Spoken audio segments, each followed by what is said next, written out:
Apparently, the report has found a number of bank accounts.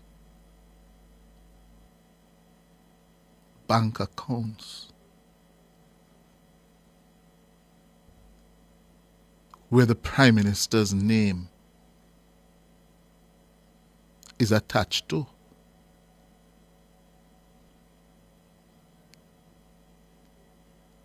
Bank accounts that apparently were not declared.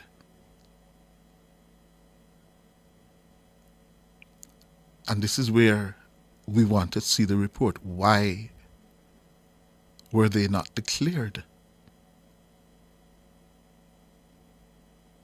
Why? Did he use them? Over what period of time did he use them? How much money is in these bank accounts? Yeah? Do the amounts rise to an amount that you could say, oh wait, something going on here, man? How much money in these accounts? Did he use them? To do what? And if he did, to do what? When were they discovered? And what did the Integrity Commission say to him? Yeah? About these accounts when he did not declare them. Is it a fact that the Integrity Commission watched these accounts for 2-3 years? And what took place with them?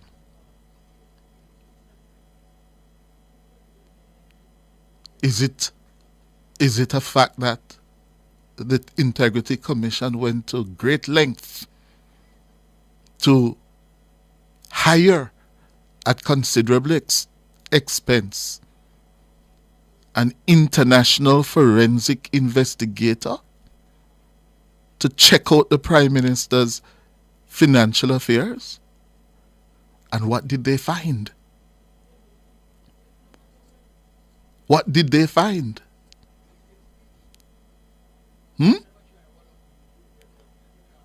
What did they find? Eh? What was the recommendation of the commission?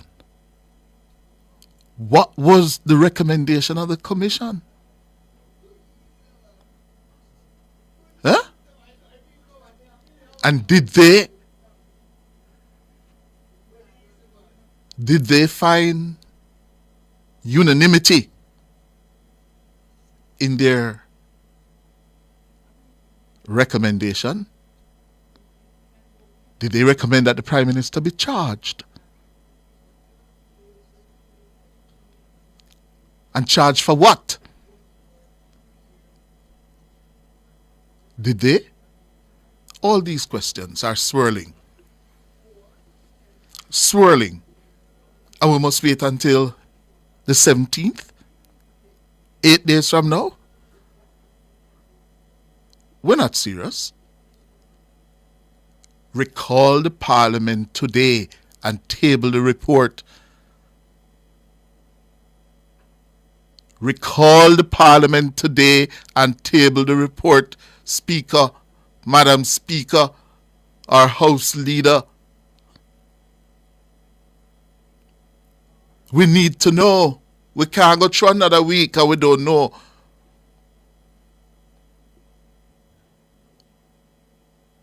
What you say?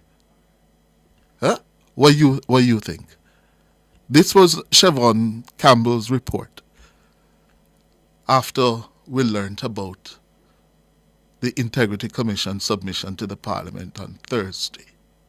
The Parliament, originally slated to resume its sessions on September 17, might reconvene earlier than planned. Nationwide News has learned that the government caucus is considering bringing Gordon House back into session on Tuesday, September 10, in response to new reports from the Integrity Commission.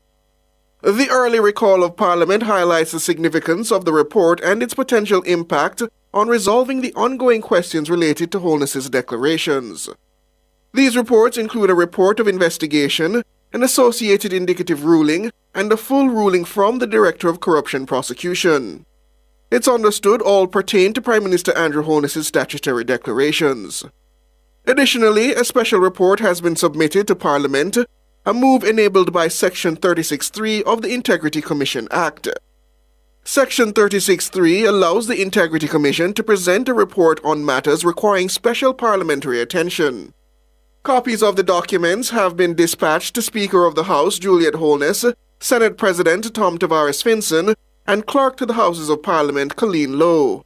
In an unusual step, the documents were also sent to Deputy Speaker of the House Heroy Clark. It's a precedent set previously only in the case of former House Speaker Marissa Dalrymple-Filbert. In September 2023, Dalrymple-Filbert faced charges for making false statements related to a vehicle purchased in 2015 that were omitted from her statutory declarations for 2015 to 2021. It's understood the inclusion of Deputy Speaker Clark in this instance was a precautionary measure to avoid any potential conflict of interest given the subject of the report. Efforts to reach Leader of Government Business in the House of Representatives Edmund Bartlett for comment on the potential schedule change were unsuccessful. Mr. Bartlett is expected to inform parliamentary staff and fellow legislators of any official changes regarding the sittings of the lower house. Siobhan Campbell for Nationwide News. Thank you, Siobhan. Well, I've asked enough questions. I've said enough. I repeat, the report was sent to the Parliament last week, Thursday. The people of Jamaica should not be asked to wait until next week, Tuesday, to hear the contents of this most serious report. We need to hear whether it implicates the Prime Minister of Jamaica or not. We need to hear the findings after such a long time of investigating. We need to hear what are the findings. Yes? The report landed in the Parliament 11:42 last Thursday morning. And it was sent to the Speaker of the House, the President of the Senate, and the Deputy Speaker of the House. That's 3 people. Now, if it reaches 3 people, that means you have 3 copies there. And let me tell you something. We have been working overtime to try to get one of those, to get a copy of the copy. And we're not going to stop trying, because this is a matter of utmost of public interest. Not political, but public interest. The opposition leader and the People's National Party, the opposition, have raised the stakes to the point where they say the Prime Minister should go. You recall that? And clear his name. Now the Integrity Commission has submitted a report. And from what we gather, and I have to keep on saying that we haven't seen it yet, what we gather, it speaks to this issue of the Prime Minister's declarations not being certified for whatever reason. The most I can reasonably say,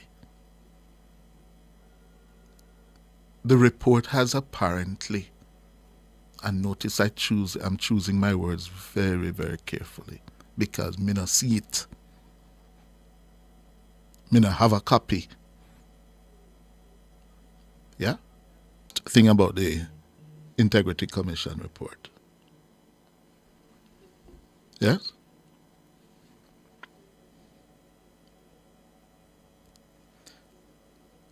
The opposition has been most vociferous, most strident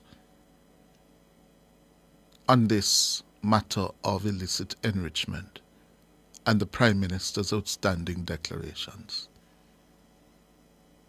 They have raised it to being the potent political issue it has become.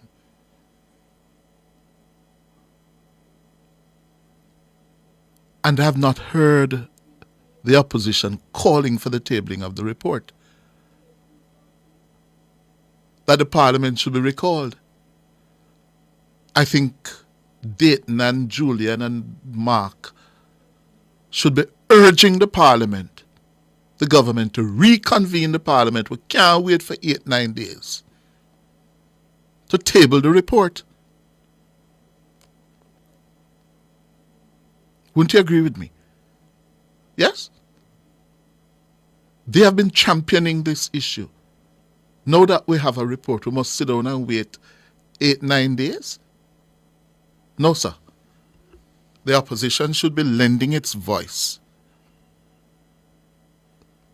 to the call for the Parliament to be reconvened and the report tabled immediately.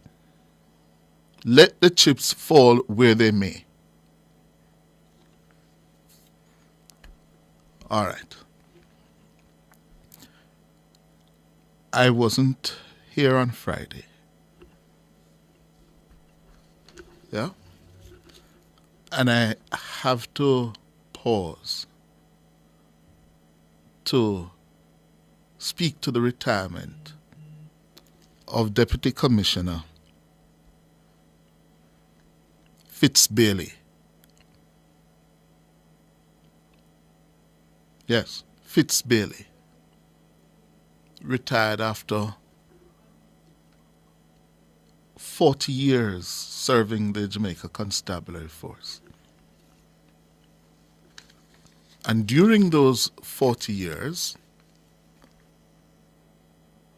save and except for about 2 or 3 of those 40 years, I've been a reporter, journalist, talk show host, just about everything. Yeah? And I've had reasons over the decades to see DCP Bailey at work. I wasn't able to make the send-off function for him on Friday afternoon, but I want to make it clear. DCP Fitzbailey is first and foremost a gentleman. He's what you call a gentleman and an officer. An officer of the law. And I want to say to DCP Bailey, thank you.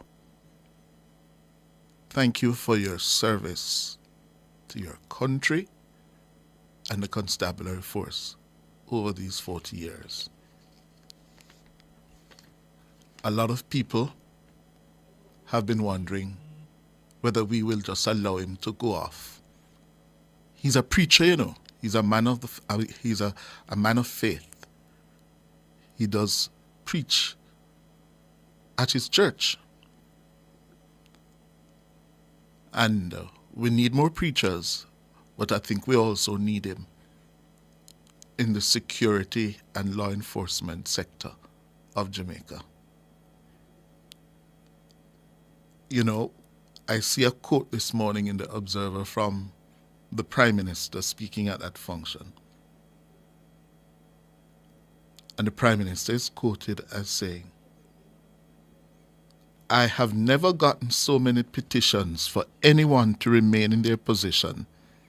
I've gotten calls from members of civil society, members of the private sector, just average persons. You have developed a great deal of goodwill in the country, Prime Minister Holness told DCP Bailey. And I think that speaks to the measure and the mettle of this outstanding Deputy Commissioner of Police, Fitz Bailey.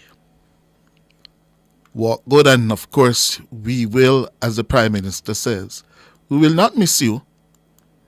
Yeah, we will not be missing you because your services will be deployed elsewhere. Yes. He's going to be replaced by Deputy Commissioner Richard Stewart. Get used to that name. Richard Stewart is going to be the new man in charge of the crime and security portfolio. Yeah? And National Security Minister Dr. Horace Chang says DCP Stewart is the right man for the job. The assignment of Deputy Commissioner Stewart to the portfolio of crime and security is the decision of our Commissioner of Police. Mr. Stewart has been an outstanding senior officer. He is appointed Deputy Commissioner at a pretty young age. He has demonstrated competence and, most importantly, effective leadership skills across all the formation which he have operated. His work in the South St. Andrew Division was particularly outstanding. It's one of the toughest division to police in the country. He made major gains in terms of reducing extreme violence, that is homicides, in the area. And some of the systems he introduced continue to remain in the area and continue to have impact. Dr. Horace Chang, the Minister of National Security and Deputy Prime Minister. Well, we're learning that DCP Stewart is a very well qualified man, both in academia and on the job. He holds a master's in accounting and management. He holds a certificate of legal education and a bachelor's of law degree. He was called to the bar 13 years ago, 2011. Yeah? So he comes to the job formally, technically very well qualified, with a lot of in-the-field experience. According to Dr. Chang, Richard Stewart, Deputy Commissioner Richard Stewart, will excel in his new role.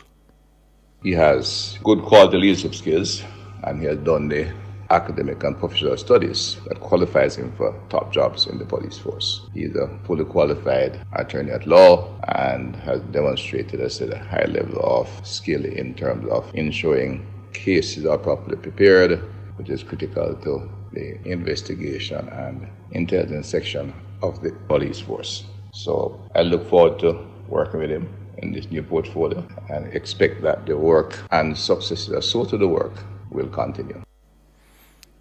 That's Dr. Horace Chang. Well, we're going to leave it there for this Monday morning. I'm going to take your calls now, and I'm being fair. Yeah, regarding the report from the Integrity Commission, I heard that I was listening to you this morning, and you said the opposition wasn't pressuring it to go to table earlier than the expected date. But I was listening to the news last night and heard the one of the opposition, the Gen Tech, like he was saying something like he wanted to be quicker than the opening of Parliament. Yes? Yes, that's what we were saying on last night news. Mm-hmm. Yes, the same thing that we were saying. He was pressuring them, yes, and said that he can read. Uh-huh. They can read, and he wanted earlier to be tabled. Oh, good, very good. Right, it was on last night news. So I didn't see the news. I was just clearing up that for you. Very well. We don't hear, but other than that, you're a good man. You're doing a fantastic job. What about when last you do a Blue Dot post? Welcome back. So in this video, the Integrity Commission of Jamaica has brought out this report about some findings on the Prime Minister of Jamaica, Andrew Holness. So according to this journalist, 3 reports have been sent so far to the Speaker of Parliament, the Deputy Speaker of Parliament, and then the President of the Senate. So these are 3 key individuals who have access to the report and the findings of the Integrity Commission for them to take onward action on these reports. Now, Parliament in Jamaica is on recess, I believe, at the moment until 17th of September, which is somewhere next week, the Parliament will convene. But I believe that this is a document of utmost concern to the people of Jamaica. And in the beginning of the video, the journalists asked a lot of questions which I believe will be on the minds of majority of Jamaicans, asking about the undisclosed bank accounts of the Prime Minister of Jamaica. Now we know that as public officers or public officials, you need to declare your assets before you resume power. Now you need to declare the assets that you have, be it bank accounts, landed properties, houses, farms, etc. Any property that you have of economic value, you need to declare to the Integrity Commission, or you declare it out for the people to know, since you are becoming a public officer, so that people can keep track. And all this is done in order to curb corruption in the government office, because there are a lot of politicians who will go out there, get into politics, and within a few years they will have all the wealth that they have not even been able to accumulate just before joining politics. This is to help curb corruption in the governments. That is why public officials are made to declare their bank account or their assets and properties. But in the integrity reports of Jamaica, it was found out that the Prime Minister, Andrew Holness, did not disclose some of his bank accounts that he had.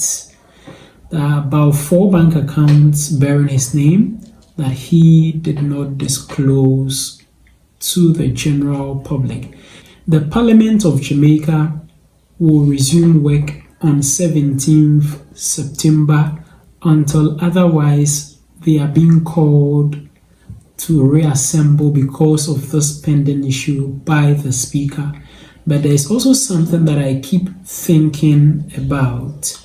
The Speaker of Parliament is Juliet Holness, who is the wife of the Prime Minister, Andrew Holness. And I think there is some bit of conflict of interest over there for you to convene Parliament in order to discuss an issue of findings or allegations against your own husband. I think there's some bit of conflict of interest over here, but this is my personal opinion. I think that the Speaker should step aside and allow the Deputy Speaker rule on this matter, or convene Parliament and discuss this matter. What do you think about this? Let me know your thoughts on this in the comment section below. Also, the Integrity Commission kept an eye on these bank accounts for about 2 to 3 years. So there are a lot of questions that people are asking. Also, the Integrity Commission is said to have hired an independent forensic investigator to check these bank accounts and bring out its authenticity. So the issue is a bit enormous. It is not a simple issue as we all see it to be. Now, if the Prime Minister is found culpable of anything, will there be charges pressed against him? Will he be prosecuted Let me know what you think about this in the comment section below. Also, the wife of the Prime Minister, Andrew Holness, being the Speaker of Parliament, do you think this will have an influence in this issue? Let me know what you think about this also in the comment section below. Don't forget to share this video to your friends and your family, and also don't forget to subscribe to the channel. Just click the subscribe button down here, click on the subscribe button, click as well on the notification bell, and I would like to see you again in my next video.